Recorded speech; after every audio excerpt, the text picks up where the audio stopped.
No canal com vocês tá bem.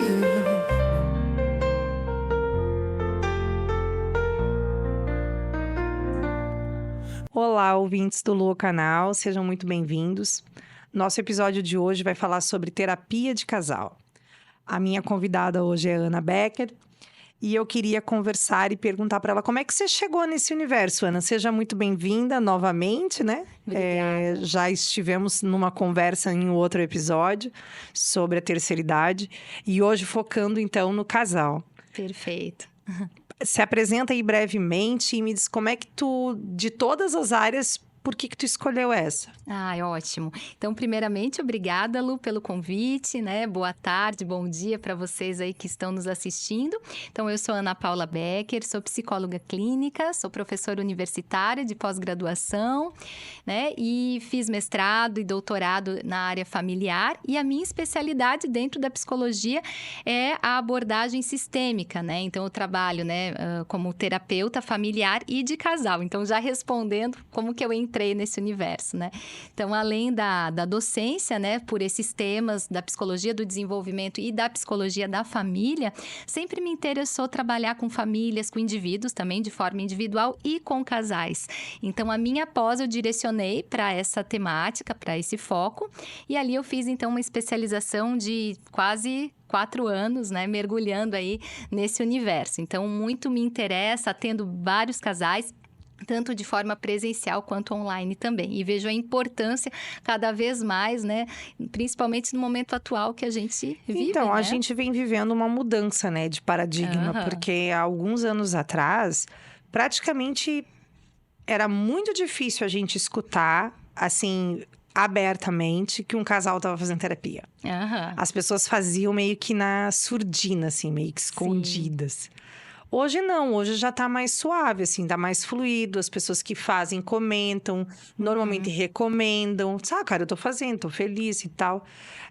Vocês percebem isso na clínica também? Sim, essa mudança, né, em relação à resistência das pessoas, até pelo fato do conhecimento, né? Então, hoje a nossa era é uma era muito da comunicação, da informação. Então, as pessoas, muitas vezes, elas têm resistência pela falta de conhecimento. E hoje isso está sendo modificado, né? Então, assim, até as próprias redes sociais, elas também acabam... Claro que tem notícias, às vezes, até um pouco enviesadas, incongruentes, mas muitas notícias importantes falando sobre a saúde relacional do casamento ou até mesmo no namoro, já para prevenir relações futuras amorosas. Ou frustradas, né? Agora deve ser uma curiosidade da maioria, assim, pelo menos quem não fez, né, terapia de casal ainda. Como é que funciona, Ana, a terapia de casal? Tipo assim, vem um, vem outro, vem os dois, vem quando... Como que... A grosso modo, né? Porque cada caso é um caso, mas enfim. Vamos tentar transmitir, assim, exatamente como que se processa essa ideia. Bem boa a tua pergunta. Então, assim, vai depender muito, Lu, da base teórica do psicólogo, né? Do terapeuta de família, de casal. Mas, de forma geral, tá? E aí, falando um pouco da minha prática também, como eu disse, né? A minha especialidade é de terapia relacional e familiar e conjugal, né? Que é o que eu trabalho, terapia de casal. Eu funciono, né? De que forma? Geralmente, a primeira sessão, eu gosto de marcar, então, com os dois, né? Com o casal que me procura. E essa primeira sessão é uma sessão mais avaliativa, para o profissional também conseguir identificar a demanda, né? Conseguir identificar as expectativas do casal, se ele está disposto também para dar esse passo de mudança, para olhar para a sua história. Então, é mais um momento para a gente se conhecer. De conhecimento. Aí, depois, já nessa sessão, o que eu, né, costumo fazer com os pacientes? A gente já faz os combinados, que são os acordos. Geralmente, eu trabalho sempre com a dupla do casal. Isso, junto. Então, eles vêm juntos. Tanto seja online quanto presencial, tá? Existem situações que, sim, a gente até pode fazer uma sessão individual, né, com eles. Mas aí, às vezes, são questões mais... quando o terapeuta, ele tem um direcionamento, por exemplo, uma questão muito particular da infância, ou de um trauma, ou até, sei lá, históricos de abuso, de violência, uma questão... Que é um deles. Que acaba influenciando os dois. Exatamente. Daí a gente pode até fazer algumas sessões individuais e tá tudo bem, mas tudo isso é conversado com o casal e e acordado, né? Então, existe bem essa clareza já desde o início. Geralmente, os encontros acontecem de forma quinzenal, né? Por quê? Para dar um espaço para a pessoa, para o casal também conseguir elaborar toda aquela sobrecarga de emoções. Eu ia falar sobre isso. Isso é importante. Porque na hora da sessão, provavelmente, vem à tona problemas do dia a dia. A gente vai falar depois, né? Exato. E esses problemas vão mexer de alguma forma. Eles vão com o dever de casa, então, de como é que eles devem trabalhar aquele item movido, digamos assim? Então, depende, como eu falei, da base teórica. Tem terapeutas de casal que, às vezes, até, enfim, fornecem estratégias para eles fazerem atividades durante a semana. Eu, dependendo da situação, também utilizo essas estratégias, porque elas podem ser bem efetivas também, né, no processo terapêutico. Mas isso depende muito. Mas, em geral, depende daí muito. Por exemplo, eu fiz agora um curso em Porto Alegre, que eu fiquei aí 4 dias imersas na terapia focada nas emoções, que é maravilhosa essa linha teórica para trabalhar com casais, né? Inclusive, ela vem lá do Canadá, enfim, da Susan Johnson, e a gente não trabalha tanto com técnica, é mais a parte toda reflexiva, emotiva, mas, assim, é um potencial terapêutico incrível, né? Então, isso tudo depende da base teórica. Do momento. Isso. Vamos, então, falar dos problemas mais comuns dos casais na atualidade? Vamos Acho lá. que cada fase nós vamos ter problemas, né? Mas nessa, vamos lá. O primeiro ponto que eu levantei na nossa abordagem era a família de origem, né? Perfeito. Tipo, junta-se duas pessoas, cada uma com uma história e uma formação de família diferente. Isso atrapalha ou ajuda o relacionamento? Olha, vai depender muito, depender do quê? Eu vou falar de uma forma pontual, mas eu também sou professora universitária, então às vezes a gente tem que ser mais pontual, mas tem uma teoria que eu não posso deixar de falar, porque ela é a base, para mim, pelo menos, eu utilizo para entender essa dinâmica relacional do casal, tá? Que se chama a teoria do apego de John Bowlby. Então, o John Bowlby, ele foi um psiquiatra e psicólogo inglês, que ele diz o quê? Que todo ser humano já nasce com uma capacidade inata para estabelecer um vínculo afetivo com outro ser humano. Já é algo inato nosso, a gente já busca nasce isso, assim. né?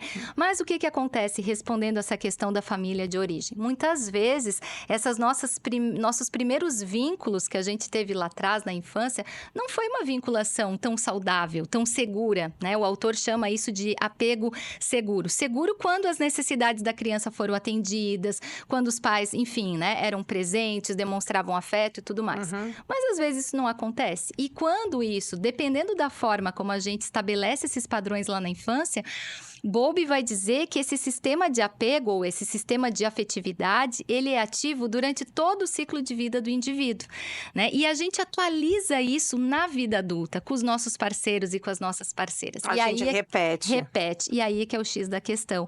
Então, se eu tive uma vinculação insegura, muito provavelmente eu vou trazer essa bagagem de ansiedade ou de evitação ou de desorganização para minha relação atual. E ali começa já todos os conflitos. Né? Então, a família, de fato, a bagagem que eu trago atrapalha ou ajuda.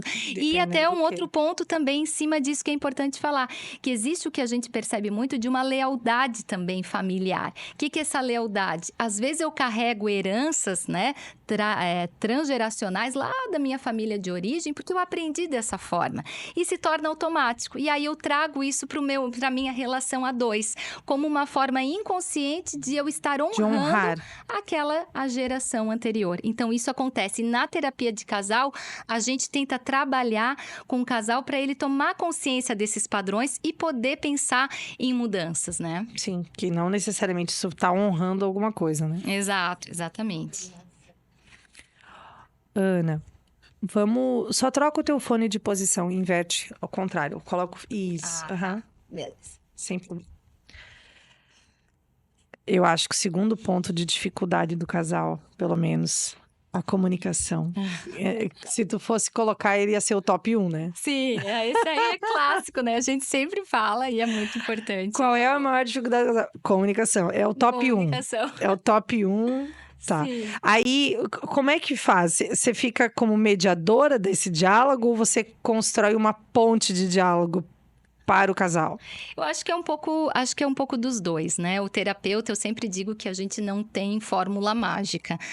Muitas pessoas procuram a gente, tanto na terapia de casal, individual, achando que a gente vai dar a solução mágica. É isso, a luz no final do túnel. E eu gosto de pensar que o terapeuta, ele é um facilitador desse processo, né? Então, a gente constrói junto com o casal possibilidades de conversação e de reautoria, para que eles possam se ver de uma forma diferente, com uma outra lente, né, para enxergar aquela situação problemática. Tá? Então, em relação à comunicação que tu me perguntou, olha que interessante, né? Porque tudo em nós comunica, não existe uma não comunicação. Os teóricos já da comunicação sempre dizem. O corpo comunica. Exato. A roupa, a cor da roupa, o tom de voz, os gestos, né? O sarcasmo, a ironia. Exatamente, né? E aí o casal muitas vezes tem uma dificuldade, por exemplo, que eu percebo muitas vezes no consultório, né? Geralmente né, reclama muito, cobra muito, exige muito. E o outro, às vezes, evita. O outro, muitas vezes, pune o outro com o silêncio. E o silêncio também pode ser punitivo. Sim. Então, Aliás, o silêncio é dolorido. é muito doído, né? Porque a gente não sabe, muitas vezes, o que está acontecendo com o outro, que ele se fecha, né? E isso vai gerando uma angústia, gerando fantasias. E isso vai, então, acontecendo o que nós chamamos de conflito destrutivo. É uma estratégia de conflito destrutiva. Porque não está sendo benéfica. Pelo contrário, está gerando mais resistência e mais distanciamento nesse casal, né? Agora, a pergunta que não quer calar, né? Porque assim, ó, o que eu percebo dos casais que eu já encontrei que estavam em fase já de separação, ou de já não estar mais junto, né? Uhum. Um fala em grego, o outro entende troiano. Sim. É como se a pessoa perdesse a capacidade de entender o que o outro fala. É tipo Torre de Babel. Uhum. E aí, como é que traz para tradução? Boa. Vira um tradutor? A psicóloga vira um tradutor. Então, nós auxiliamos, né, nesse processo de comunicação. Então, uma das coisas que eu gosto de trabalhar, né, na terapia de casal é um pouco do que, por exemplo, né? Eu vou usar um termo técnico, mas vou explicar. Até porque com casal a gente não vai dar esse termo técnico, mas aqui eu só vou contextualizar. Que nós chamamos de metacomunicação. O que é metacomunicar? Ao invés de eu criticar o outro, ofender o outro com as palavras em tom de exigência ou de acusação, eu digo para o outro como eu me sinto. Então, isso nós trabalhamos essas estratégias. Por exemplo, ao invés de dizer, poxa, mas você, é irresponsável, eu posso dizer, olha, Estou me sentindo desconsiderada quando você não faz a sua tarefa como pai, quando você não se envolve com o seu filho. Eu me sinto angustiada, me sinto irritada. Então, você traz para você a responsabilidade, né? Que é um ponto muito importante. Então, essas estratégias a gente pode trabalhar também. Ajudar esse casal a nomear as suas emoções. Então, às vezes eu pergunto engraçado, também. porque a gente acha que só a criança, né, que tem dificuldade de nomear emoções. Mas não, os adultos têm muita dificuldade. Muita dificuldade. Porque às vezes a gente tá sentindo raiva e a gente acha que é outra coisa. Uhum. Às vezes a gente tá sentindo tristeza e a gente, né, a gente mistura esses sentimentos. Exato, é bem isso. Então, muitas vezes, quando um casal tá começando naquela escalada de conflito, né? Um começa a falar mesmo em terapia, porque às vezes eles vêm pra terapia, ali eles discutem, eles brigam e eu tudo imagino que deve também. ser uma coisa bem movimentada, hein? Acontece, é bem comum. Então, assim, uma das coisas que eu acho interessante também como profissional é perguntar para eles, por exemplo, quando tô percebendo, digamos, João, tô percebendo que quando tu fala sobre esse tema, né, tu me dá esse exemplo, tu tá nervoso, tu tá elevando o teu tom de voz, né? Como que tu te sente quando tu fala sobre isso?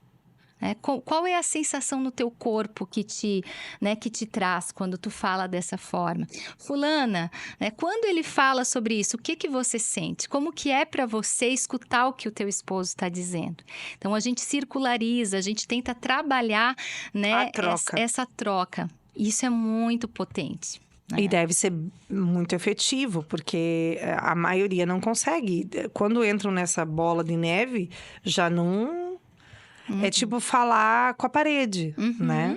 Porque quando as pessoas elas estão berrando entre si, muitas vezes elas estão o quê? Elas estão querendo serem escutadas. E aí Sim. vai gerando aquela escalada. Então, na grita, outro grita mais alto. Um Isso. grita, outro grita mais E alto. aí, na terapia de casal, a gente vai trabalhar para desconstruir essa desescalada, essa escalada, para daí depois sim os outros passos de entrar em contato com as vulnerabilidades, de trabalhar a proximidade emocional. Porque não adianta eu começar por aí, porque eles não estão nem se ouvindo. Sim. Então, tem todo um processo antes, né? Muitos casais te procuram porque estão com problemas aonde? Qual é a primeira queixa, assim, tipo assim, o primeiro ponto? É na proximidade, é na ausência, é na traição, é na sexualidade. Existe um fator que engatilha ele procurar socorro, né? Sim. Qual que tu acha que é o que mais leva, assim? Olha, são vários. E geralmente, todos esses pontos que tu colocou, eles têm raízes muito similares, tá? O que muda, claro, é o contexto, é a situação. Mas eu vou, assim, te falar o que eu percebo bastante na grande parte dos casais que eu atendo. Que geralmente são queixas relacionadas ao próprio conflito, no sentido assim... eu geralmente tenho um. Às vezes é a mulher, acostuma muito ser, mas não quer dizer, não é uma questão de gênero, tá? Mas geralmente é o que eu acabo vindo pra mim. Então, ela às vezes cobra muito, né? Tô falando um relacionamento heterossexual. Então, ela cobra muito do parceiro algumas coisas, porque ela quer mais tempo junto, porque ela quer ser mais amada. Porque ele não me elogia, ele só me... Enfim, ele se torna distante. E ele, por si só, muitas vezes apresenta uma postura um pouco mais evitadora. E isso é muito comum. E aí, depois disso, vão vindo o quê? Conflitos relacionados, sim. Aí entra as questões de sexualidade. Só que isso, geralmente, não é o que vem em primeiro momento. Até porque as pessoas têm tabus para falar sobre a sexualidade. Isso é quando vai tendo um vínculo terapêutico maior. E aí, depois vai aparecendo. Começa abrindo as verdades que estão dentro daquela caixinha. Agora, um ponto em cima disso que eu acho que é importante destacar é que a pessoa, né, que geralmente ela coloca essa postura mais perseguidora, que a gente chama no conflito, geralmente é aquela pessoa que qual que é o medo do perseguidor? Perseguidor e evitador são posições dentro de um conflito. O perseguidor é aquela pessoa que ela quer resolver a todo pano. Então, ela vai criticar, não deixa pra depois. Não deixa. Ela, muitas vezes, se torna agressiva. Enfim, ela é provocativa porque ela quer resolver e o medo dela é de ser abandonada. Esse é o grande medo do perseguidor. É de achar que o outro não vai estar disponível para ela. Por outro lado, o evitador, ele também tem um grande medo. Ele evita por quê? Porque ele acha que ele nunca vai ser bom o suficiente. São geralmente pessoas que têm uma postura muito perfeccionista, se cobram demais, muita autoexigência, acham que nunca estarão à altura do outro. E aí elas acabam muitas vezes evitando. No fim é o contrário, né? Um tá com medo de perder e o outro tá com medo de não ser tão bom. Exato. E aí a gente trabalha qual que é a necessidade deles? De serem amados. Então, muitas vezes o conflito ele muda de cara, mas a necessidade básica, que é a conexão emocional, que é o vínculo, tá presente. Entendi. Né? Isso é interessante. Outro ponto que deve dar muita pano pra manga. Filhos. Nossa, isso também. Eu acho que tá muito. Por quê? Porque um quer o filho do jeito A, o outro quer educar o filho do jeito B. E eles não conseguem entrar no meio do caminho. E aí? Então, esse é um ponto bem legal que tu tocasse, assim, porque que a gente trabalha muito, né, com casais. Tanto casais... Geralmente, vem casais que já são pais, quando vem essa demanda. Mas sabe que eu também já atendi, de vez em quando... Não é tão comum, mas às vezes vem, tá? Assim, pessoas recém-casadas, né? Que não tiveram filhos Que não tiveram filhos, mas que ela, muitas vezes, já engravida.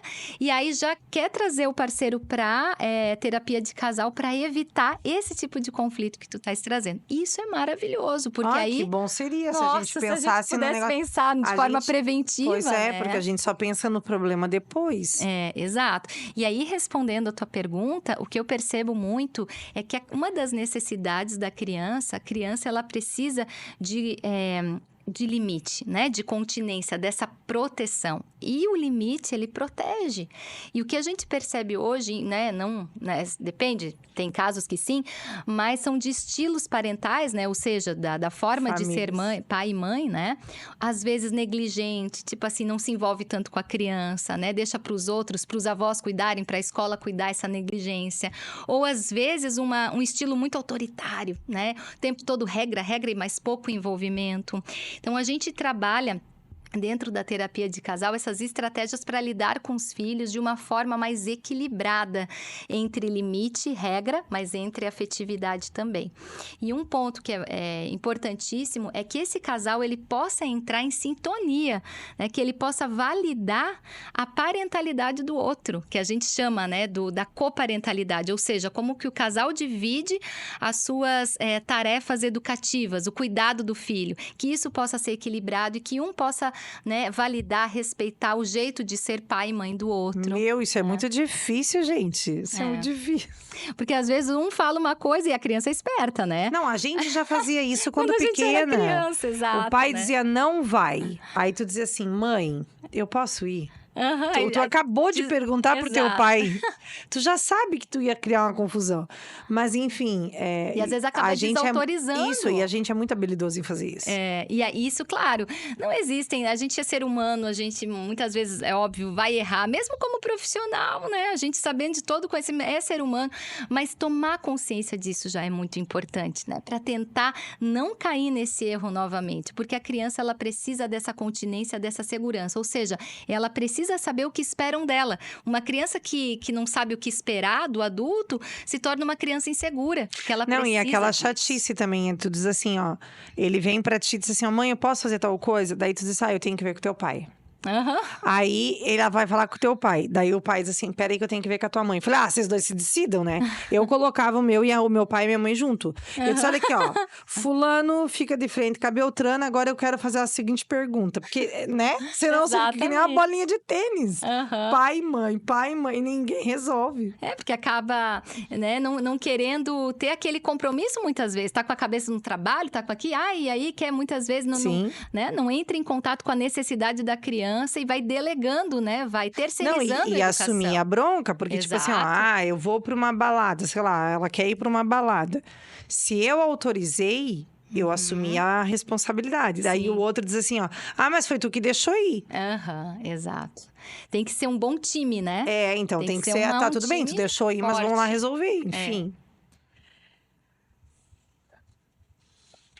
Satisfação conjugal. Então, aqui nós vamos colocar eu acho que aqui entra essa questão da expectativa e realidade. Exato, exatamente. Porque hoje menos, eu acho, não sei se ainda existe, né? Mas antigamente as pessoas tinham uma expectativa sobre... Acho que ainda tem. Sobre... eu vou casar e vai ser assim, vai ser tudo assado, e é tudo pleno, e... Mas não é. E aí vem a realidade. Exato, E aí começa o complexo do não era bem assim que eu planejei. Não foi bem assim que a gente combinou. Isso acontece comumente, não? Ou lá no final o povo já tá conformado? Bem comum de acontecer, né? Relatos do tipo, eu não sabia que ele era assim, que ela era assim, né? Quando eu casei, porque no namoro era tudo tão perfeito, tão bom e tal, e agora, olha só, casei com um monstro e tô com essa encrenca, né? Não como um determinismo, quer dizer que vai ter que ficar, né, ligada àquela pessoa a vida toda num relacionamento, enfim, violento, tóxico, não é isso. Mas é uma realidade. E aí, como lidar com isso, né? Com essa... como é que é a palavra quando... com essa... porque existe uma idealização, e essa idealização muitas vezes é quebrada. E será que isso também não tem um pouco do quanto a gente pula etapas hoje? Porque antigamente nós tínhamos etapas mais concretas, né? Nós conhecíamos, namorávamos, era um tempo longo de namoro, depois desse namoro vinha um noivado, aí tu começava a organizar a questão da tua casa, das coisas que tu ia fazer, e isso já passou algum tempo, e nesse tempo você vai tendo contato e conhecimento com a outra pessoa. Sim. Eu acho que, será que muito do que a gente tá vivendo hoje não é o fruto da gente fazer tudo muito rápido? Isso é uma excelente reflexão. Eu penso muito naquela metáfora que Zygmunt Bauman fala da modernidade líquida, que ele diz o seguinte, que hoje em dia não existe mais essa forma, né, das situações, das relações, é tudo muito líquido. Muito misturado. Muito misturado, muito líquido, muito fluido, e também a própria aceleração. Se a gente até pensar, né, na internet e no quanto que a tecnologia evoluiu de uma forma assim tão brusca nesses últimos 30 anos, Sim. e aí trazer essa forma de operar, de funcionar para o relacionamento, muitas vezes é que se torna esse desafio, que aí tu falas que pula etapa, porque o que eu percebo muito dos casais que me procuram é muito isso, começou a namorar, em seguida já foi morar junto, muitas vezes, aí depois, enfim, casa, oficializa de fato, né, às vezes de forma religiosa e tal, mas e de uma forma muito, né, acelerada. Isso pode gerar, sim, esses impactos. Porque acaba né? que você não conhece a outra pessoa.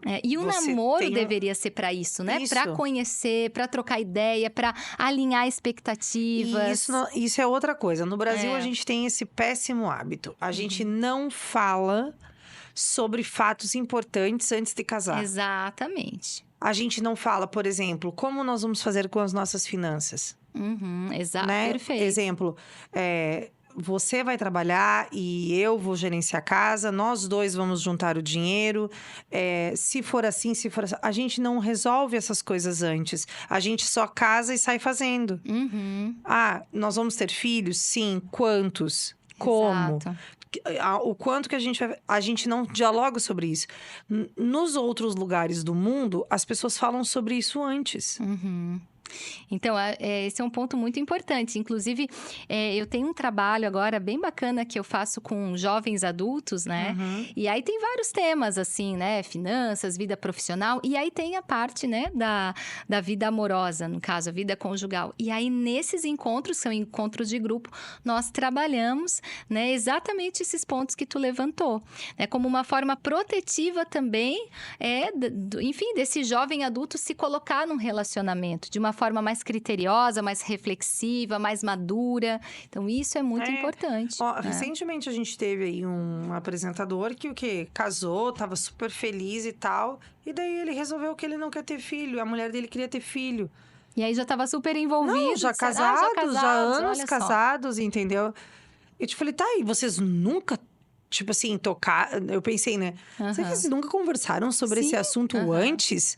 Aí a resposta era, sim, eles conversaram e ele foi muito claro sobre esse aspecto. Só que ela, no entendimento dela, ela achou que aquilo fosse mudar. Exato, fica com aquela expectativa de mudar o outro, né? E aí não mudou e daí...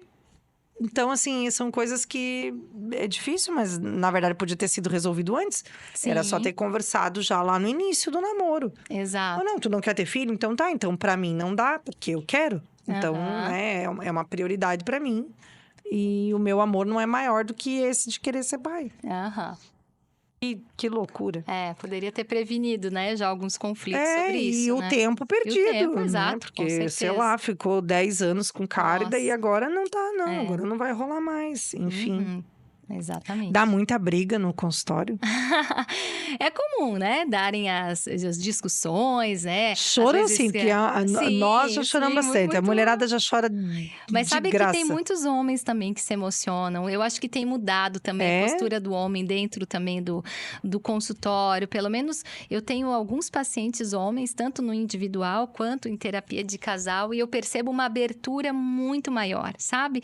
De se permitir estar ali, de querer uma mudança, de se colocar numa posição de vulnerabilidade também. Isso é muito bom. Então, eu acho isso fantástico. Eu fico assim, como eu aprendo também como profissional com os meus pacientes. Sim, né? porque a gente vem de uma era, né, que isso não era nem permitido. Nem né? permitido, é um machismo muito forte, muito estrutural, guri né? não chora, Isso. não sei o quê, que não fala de emoções, enfim. Eles enfiam tudo dentro de uma caixinha, aí a gente abre depois. Temas polêmicos e dilemas comuns no dia a dia do casal. Vamos lá. Problemas financeiros. Sim. Problemas financeiros. O quanto o problema... será? Eu não sei se aqui Todeskine é fresquinho porque vende mais ou vende mais porque é fresquinho. Não tô ganhando nada Todeskine. Mas vamos lá. O problema financeiro, ele aparece primeiro e aí estouram os demais.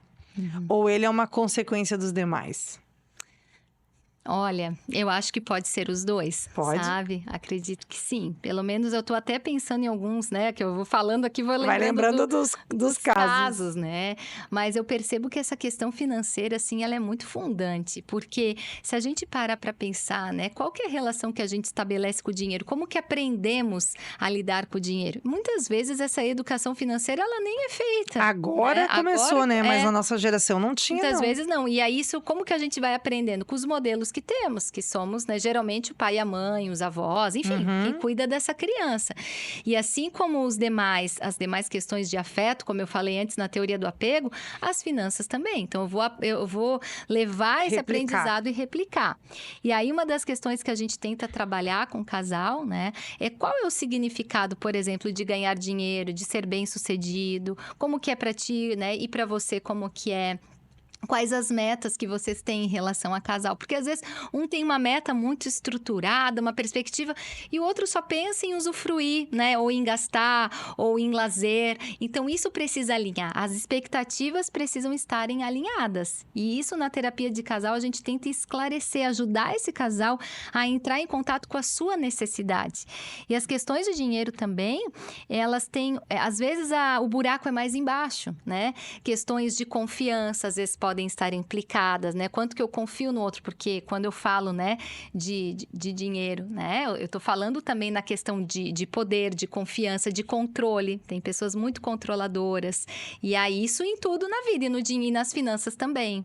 E como que isso impacta, né? Então, tem que trabalhar essa negociação, assim como na educação dos filhos. A terapia de casal, ela passa muito por essa negociação, por essa comunicação clara ante as expectativas e necessidades, sabe? É muito, muito interessante, assim, o quanto coisinhas tão pequenininhas, isoladas, são só coisinhas, né? Mas quando vai somando... Sim. Isso é o casamento, tá? Pra você que tá em casa, esse monte de coisinha solta, quando junta, vira casamento. Ótima metáfora, Não é? muito bom. O dinheiro separado é só dinheiro. Filho separado é só filho. Sexo separado é só sexo. Casa, cuidado, não cuidado é só casa. Quando junta tudo, virou casamento. Aí, como é que lida com o negócio? É mais embaixo. O plano de crescimento também. Tem casais que, assim, um quer, sei lá, ir pra Europa e etc. E o outro não gosta de viajar até na esquina de casa. Sim. Por isso que é o que a gente falou antes, que eu acho que cabe muito nisso, né? É alinhar as expectativas. Se isso já puder ser conversado antes, maravilha, seria o ideal, né? Mas se não, casei e agora percebo que ele é meu extremo oposto, né? Em algumas questões, né? Então, né, vamos tentar, então, trabalhar essas necessidades de um, vamos trabalhar as necessidades do outro e vamos chegar a um consenso em pontos em comum, né? Então, um terapeuta auxilia, mas quem é o protagonista são eles. Não cabe a mim dizer o que eles têm que fazer. Eu vou auxiliar nesse processo, mas eles vão ter essa tomada de Ana, e quando que o casal percebe, ou quando que seria deixa para ele pensar assim, acho que a gente deveria fazer isso, deveria procurar ajuda. Em que momento? Olha, as pessoas que geralmente chegam até a mim são aquelas assim, infelizmente, pelo menos da minha experiência, né? Tem colegas que não é assim. Mas a maioria é quando não dá mais. Ou tipo assim, tô no limite. Vai ser nossa última cartada. Mas, gente, daí já é bem pra frente o negócio, né? Pelo menos muitos que eu recebo são assim. E também tem outros casos, né? De uma forma que quando o conflito ele ainda não tá tão assim, escalado. Então, ou seja, antes deles tomarem a decisão de se separar, entre aspas, eles resolvem buscar a terapia. Uma última tentativa. Isso para mim já veio algumas vezes, né? É comum, né? É comum acontecer. E também quando às vezes o conflito tá muito forte, assim. A gente se ama, se gosta, mas não dá. A gente não consegue ficar junto. Não, essa relação tá tóxica, tá pesada. E aí, mas ou seja, resumindo tua pergunta, a maioria vem pra terapia de casal quando o problema ele já tá num nível um pouco mais avançado, né? Tá, gente, a gente vai ter que ir antes, eu acho, terapia de casal. Dicas para os casais, Ana. A gente conversou um pouquinho antes sobre leituras, sobre Ótimo. estratégias. Ai, muito O que bom. a gente pode sugerir para aquele casal, ou, né, ou o homem ou a mulher, ou enfim, Aham. a parte desse casal Sim. que tá, sabe, não sei, mas não tá alinhado os astros aqui. Eu tô precisando de suporte. De suporte, né? Que de repente não é o momento agora para não tem essa abertura para ele começar a terapia, porque a outra parte ainda não topa, ou etc. aham. Mas ele já quer fazer algo. O que tu sugere? Eu sugiro, tá? Principalmente quando os dois não entram em consenso para buscar terapia de casal, mas um tá mais aberto. Então, que essa pessoa que esteja mais aberta, que ela possa fazer uma terapia individual, né? Uma psicoterapia individual. Porque ali ela já vai trabalhando questões dela que com certeza, né, refletem na relação conjugal. Sim. Então, isso é muito bom para proteção da saúde mental, né? Ainda que seja de forma individual. Então, o autoconhecimento sempre, né? E, claro, né? Por exemplo, hoje, vou até mostrar alguns livros que eu trouxe, que são livros... Deixa eu mostrar aqui, ó. São livros que eles têm um conhecimento científico, mas eles são escritos com uma leitura acessível para as pessoas no dia a dia. Um deles, ó, para você que está em casa, quiser adquirir, é muito legal esse aqui, ó, Maneiras de Amar. Tá? Desse aqui do Levine e da Heller. É um baita livro, um livro muito bom. Por quê? Porque ele vai trabalhar sobre a teoria do apego, que eu falei brevemente aqui de Bowlby. Então, vai mostrar como que esse apego, ele se reproduz na vida adulta. Porque, às vezes, a pessoa pode ter um apego mais ansioso. Apego não é de eu ser apegada a alguém. Apego é a forma que eu me vinculo, que eu me relaciono com a relaciono. pessoa. Tem pessoas que elas são muito Pegajosas. apegajosas. Então, ela é muito controladora, tem até uma certa dependência emocional quando isso se torna muito agravante. E aí, falando sobre isso, tem outro livro que é bem legal, um livrinho de bolso, ó, do Walter Rizzo, Amar ou Depender, ó. Muito bom esse aqui, tá? Ele traz várias reflexões, ó, como superar a dependência afetiva e fazer do amor uma experiência plena e saudável.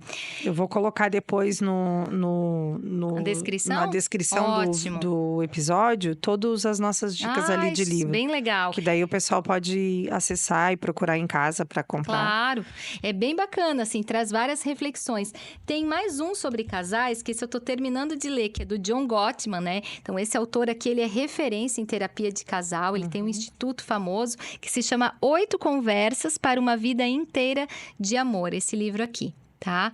Show. Esse é muito legal, porque daí é isso que tu me perguntou, as estratégias mais básicas, que ainda que, digamos, uma das partes não faça. tá, digamos, eu não tô pronto para terapia de casal, mas então faz o seguinte, cada um lê esse livro, pensa, vamos conversar, no final ele sempre diz aqui, resumo do capítulo, pontos para o casal conversar entre si, sobre comunicação, sobre sexualidade, sobre educação de filhos, e aí vai trocando uma ideia. Ai, muito legal. É muito bom. Muito bom. E por fim, tem esse aqui que eu trouxe, já que a gente falou em filhos hoje, Filhos. que é o Eduque com Carinho. Já tem um tempinho mais esse livro, mas é muito legal.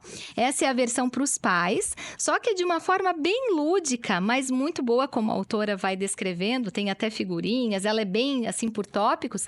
E tem a parte para a criança fazer também, ó, que é a parte para a criança. Eu acho que eu vou comprar isso aí É hoje. bem legal. E aí vai Isso trabalhando aí. toda a questão de limite, regra, envolvimento afetivo, né? Envolvimento parental. É muito bom, né? Acho que é bem válido. Então fica bem aí legal. algumas dicas. Nós vamos deixar as dicas dos livros, os nomes e as sugestões dos autores para que vocês possam acessar depois. E só uma última dica que tem também. Eu tenho alguns artigos, porque eu fiz a minha tese de doutorado sobre essas relações, né? De apego lá na infância, como influencia na conjugalidade, na satisfação conjugal e no envolvimento parental, que é a relação com os filhos. Isso é fato. Porque assim, ó, e só que a gente só vai tomando consciência conforme a gente vai ficando mais velho, né?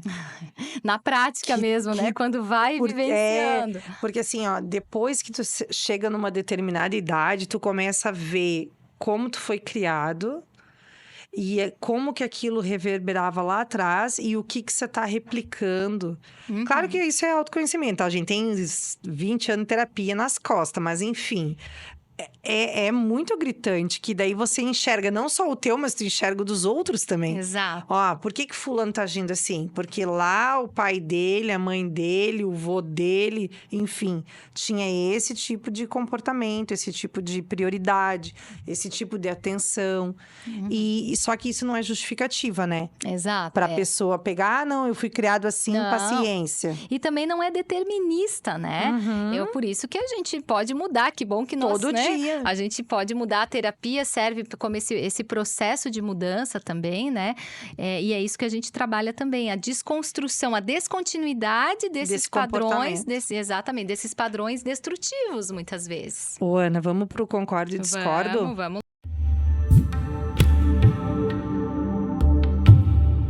lá. Então, vou lá.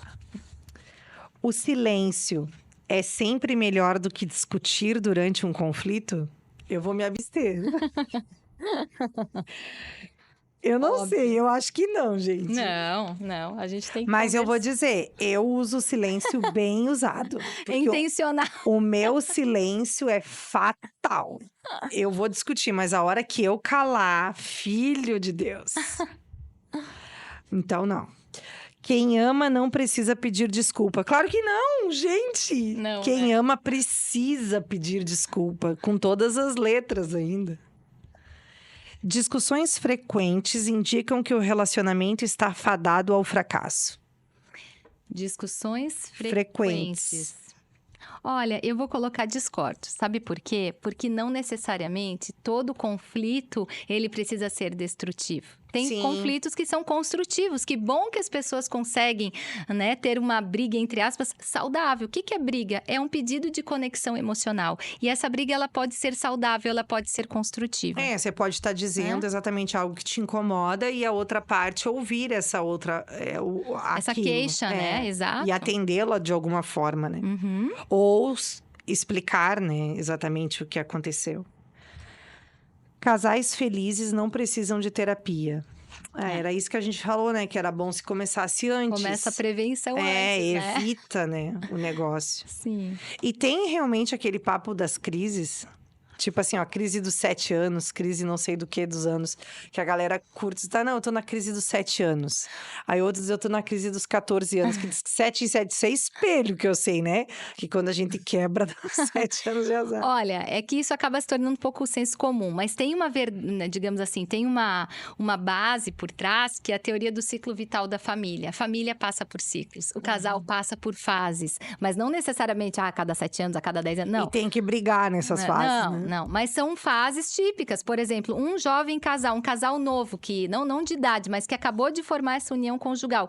É esperado que às vezes tenha mais conflito, porque tudo novo, eles estão iniciando essa relação a dois. Diferente de um casal, às vezes, de meia idade, aquele momento que os filhos saem de casa, que é do ninho vazio. Então, são fases do ciclo de vida que podem sim propiciar a conflitos ou uma maior estabilidade. Então, sim, a família e os casais passam por fases. Isso é fato.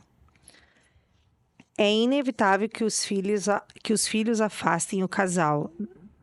Discordo. Não, acho que deveriam unir. Só que assim, ó, se você vai ter filho achando que você vai melhorar o seu casamento, você tá ferrada. Vou dar bem a real pra você. Você tenha filho quando teu casamento tá top. Não vai ter filho quando teu casamento tá bad, que daí já era. Até um dos maiores índices de divórcio acontecem com filhos pequenos. Geralmente até 3 anos e meio é onde tem maior índice de divórcios nessa faixa Então, etária. assim, vai um conselho de amiga, leva pro coração isso. Se o teu casamento não tá bom, não faz filho agora, espera. Tá bom, beleza, mas não tá bom, espera. Porque não é assim. Botou um filho na jogada, o negócio fica bem mais complexo. Teu tempo diminui, tua paciência reduz, tu tem mais ocupações, menos tempo um pro outro. E daí, se já tava ruim, fica pior. Então, não vai ser uma boa estratégia. Vai por mim. Cada parceiro deve seguir suas próprias regras na criação do filho. Pobre dessa criança. Nossa, sim. Essa criança vai ficar surtada. Total. Não dá. Tem que ter essa concordância, né? Uma reflexão ali, Faz né? uma consenso. Isso. Marca antes o checklist. Aham. A falta de desejo sexual é um sinal claro de que o relacionamento acabou? Não, Não. gente. Não. É um sinal de problemas. É um sinal de né? que É um não problema tá- de alerta É, para esse casal buscar, né, a a reconexão. reconexão afetiva, né? E sexual. O amor é mais importante do que o sexo no relacionamento? Ó, eu acho que é. Tá. Mas com certeza tem alguns que não. Tem uns que dizem que é igual. Eu acho que o amor é mais importante. Então, eu não vou conseguir nem concordar e discordar. Sabe por quê? Porque eu entendo que, embora sejam manifestações diferentes, mas as duas são manifestações de conexão emocional, né? Sim. Então, depende muito para esse casal, né? Qual que é essa necessidade, né?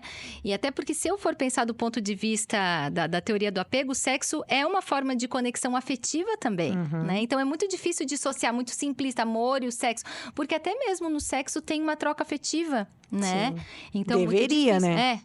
Mas mesmo assim, às vezes não é refletido, mas é sentido. As emoções, a sensação fica, né? Energeticamente, 6 meses. Você fica com a energia do outro. Vamos lá. Fazer concessões é um sinal de fraqueza. Ai, não, gente, isso aí é não. coisa de. Isso é coisa masculina. Nossa. Essa frase aqui, eu tenho certeza que é de ouvinte masculino. Fazer concessão é sinal de fraqueza. Não. Não. Não é. Eu acho que é um sinal de muita força. É muita força, né? Você demonstrar Você empatia, abrir, você se mostrar vulnerável, né? Tem que ter muita coragem. Esse é bom também, Ana. É papel do terapeuta resolver os problemas do casal?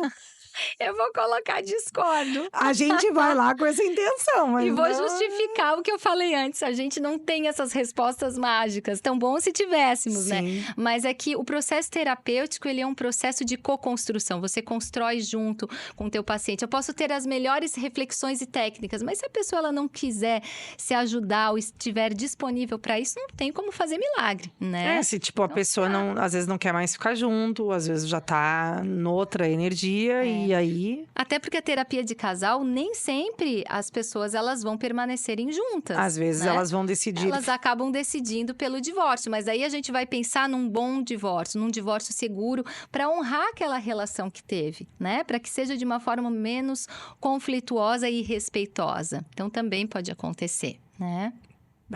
O cara... até porque se eles chegam já no final do segundo tempo, né? Uhum. Às vezes o caminho vai ser o contrário, né? Vai Tomar ser... consciência de que não faz mais sentido nem para mim, nem para ti. Tá, então como que a gente pode vivenciar essa fase de uma forma mais harmônica, mais colaborativa e respeitosa? Então a terapia de casal também contribui para isso. E a última pra gente encerrar, que eu acho ótima também. A rotina sempre acaba com a intimidade do casal. Eu vou colocar... Eu acho que deveria melhorar, né? Eu vou colocar discordo porque depende da rotina, né? Claro que a gente entende que a sobrecarga de atividades no dia a dia, ela acaba às vezes acarretando, né? Até mesmo a intimidade sexual. Mas o sexo também deveria estar dentro dessa rotina de uma forma prazerosa, né? Essa troca de afeto. Então, acho que discordo. Agora é uma pergunta minha aqui. O casal, é um ponto de vista, né? A minha questão. A amizade num casamento, qual é o grau de importância dela? Nossa, eu acho que é um grau altíssimo. Eu também acho. Porque se a gente pensar, né, quais seriam os elementos de uma relação amorosa, para eu considerar o que é uma relação amorosa. Uma relação amorosa, ela é norteada por uma atração física, erótica, um amor erotizado, que vai diferenciar de uma só amizade, né? Mas também vai estar relacionada às noções de cuidado, de apego e de intimidade, que eu digo não só intimidade sexual, mas a da parceria, de sentimento, de conexão. Profundidade. Exato, conexão emocional. Então, a amizade nesse sentido, né, de eu conhecer o outro, de eu entrar em contato com os sentimentos, emoções e necessidades do outro, faz toda a diferença. Amigos, casais amigos enriquecem juntos? Não, esse é outro livro. Ana, muito obrigada pela tua participação. Eu que agradeço. A gente tem e espera, né, que tenha esclarecido bastante sobre esse universo. E que bom que hoje não tá mais tão mistificado. E se você tá em casa e o teu casamento não tá legal, o teu relacionamento não tá fluindo do jeito que vocês gostariam, não espera, né, chegar nos 15 minutos do segundo tempo e tentar colocar o centroavante principal, né, o atacante mais importante. Acho que dá para construir e resolver isso antes e talvez muita coisa fique melhor para os dois. Com certeza. Então, muito obrigada, agradeço a a participação novamente. Pela oportunidade. E você que está nos ouvindo, não esquece de seguir o canal, ativar o sininho, para aí, cada dia, cada semana, um novo episódio, vocês estarem por dentro dessas conversas que são sempre bem esclarecedoras. Um abraço, pessoal! No lugar meu gostoso está bem.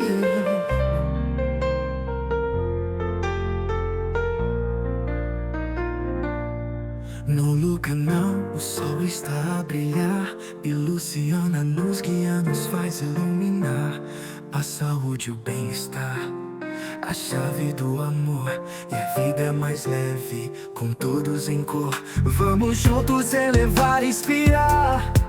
No canal conexão de energia, e Luciana ilumina nossa sinergia. A cada passo um novo despertar, e juntos dançamos, todos prontos pra conectar. No canal o sol está a brilhar, e Luciana nos guia, nos faz iluminar a saúde e o bem-estar, a chave do amor.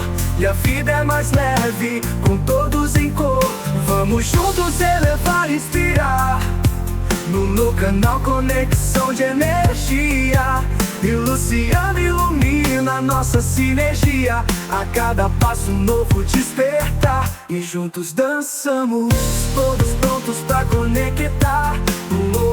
No canal conexão de energia, e Luciana ilumina nossa sinergia. A cada passo um novo despertar, e juntos dançamos, todos prontos pra conectar.